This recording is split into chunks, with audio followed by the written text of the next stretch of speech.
एक समय की बात है। विंध्याचल की पहाड़ियों के पास शांतिवन आश्रम था, जिसके प्रमुख गुरुदेव विरजानंद थे।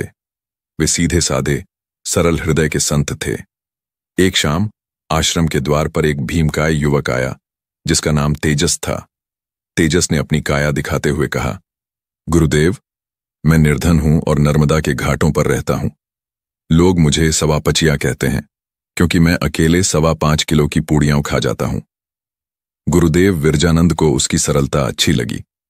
उन्होंने उसे आश्रम में रहने की अनुमति दे दी। बस एक शर्त थी। पुत्र, मेरे आश्रम का एक कठोर नियम है। हर कृष्ण अष्टमी, महीने में 2 बार को अन्न त्याग व्रत होता है। उस दिन आश्रम में चूल्हा नहीं जलता। तेजस को यह मंजूर नहीं था। 2 दिन भूखा रहना पड़ेगा। नमो नारायण, मैं जा रहा हूं। गुरुदेव ने उसे रोक लिया। रुको, तुम आश्रम के बाहर पलाश वन में जाकर रसोई बनाकर खा लेना, पर मेरी एक अंतिम शर्त है। खाना बनने के बाद हमारे श्रीनाथ जी को भोग लगाकर ही खाना। श्रीनाथ जी कौन? तेजस ने पूछा। श्रीनाथ जी यानी भगवान। तुम्हें केवल भावना करनी है, हाथ जोड़कर उन्हें भोजन के लिए बुलाना है। गुरुदेव ने समझाया। तेजस मान गया। पहला रहस्य, अदृश्य भोक्ता। अगली कृष्ण अष्टमी पर तेजस 10 किलो आटा लेकर पलाश वन गया। उसने 5.25 किलो पूड़ियां, सब्जी, खीर सब तैयार किया और पत्तल पर सजाया। गुरुदेव के श्रीनाथ जी, अब भोजन पालो, उसने भोलापन से पुकारा। वह आंखें बंद करके बैठा रहा। थोड़ी देर बाद उसे चट चट चट की आवाज आई। जब उसने आंखें खोलीं तो पत्तल पूरी तरह खाली थी। हवा का एक तेज झोंका आया और पलाश के पत्ते जोर से हिलने लगे।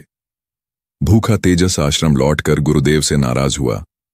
आपके श्रीनाथ जी इतने भुक्खड़ हैं कि मेरी बात पूरी होने से पहले ही सब चट कर गए। गुरुदेव मुस्कुराए। तुम मूर्ख हो, भगवान नहीं आते, यह तुम्हारा वहम है। लेकिन तेजस ने ठान ली थी। कल फिर अष्टमी है।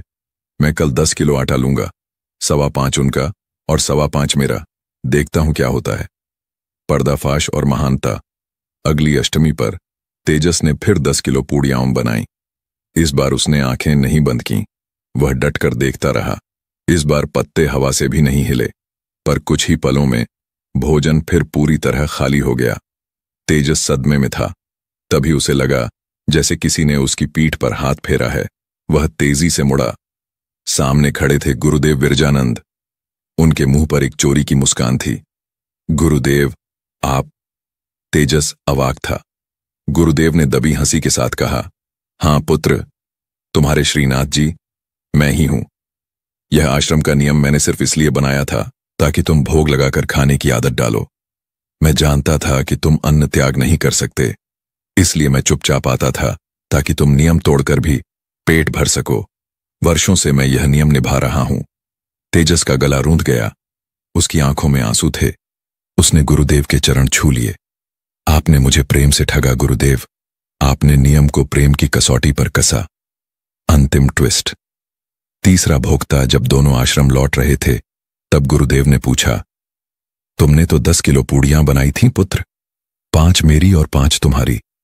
तुमने कहां खाई? तेजस ने चौंकाने वाला खुलासा किया। मैंने केवल 5 किलो पूड़ियां ही अपनी पत्तल पर रखी थीं। बाकी 5 किलो मैं अपने लिए लेकर नहीं आया था। गुरुदेव और तेजस दोनों ने एक दूसरे को देखा।